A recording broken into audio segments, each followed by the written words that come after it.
Hi, I'm Dr. Schmidt. Thanks for joining me today.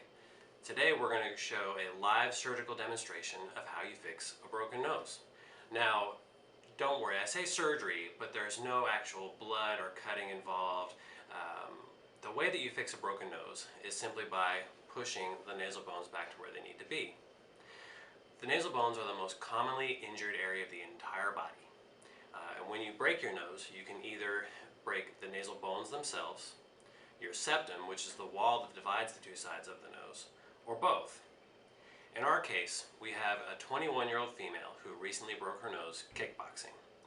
She has an obvious deformity of the right nasal bone.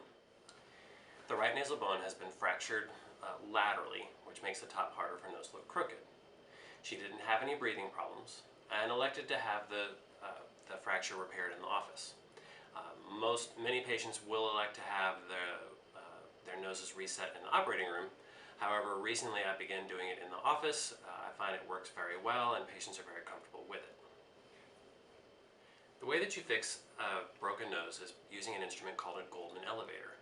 The Goldman elevator was presumably named for Dr. Ira Goldman, who was a famous rhinoplasty surgeon who helped to bring modern rhinoplasty techniques to the United States.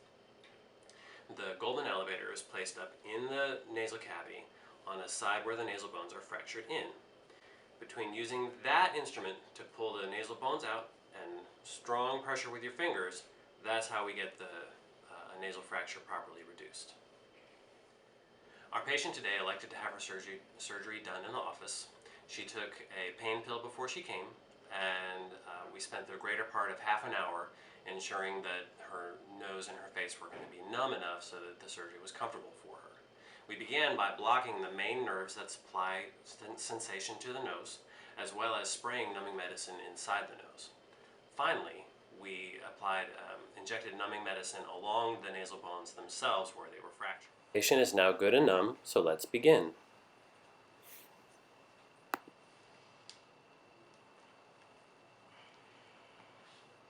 We got a pretty good reduction the first try, but sometimes it's best to try again.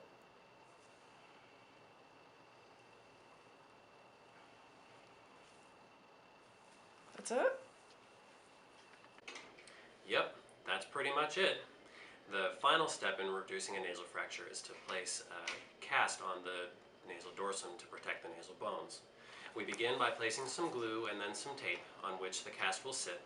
The bottom part of the cast is a piece of Velcro, and then the cast itself is a padded piece of metal that's is attached to secured to the nose using Velcro. The cast needs to stay on for approximately 1 week's time, in which time we'll remove it. The important thing to remember is to not get sweaty, because otherwise the cast can fall off. If that happens, it's not a disaster. Just be very, very careful of your nose.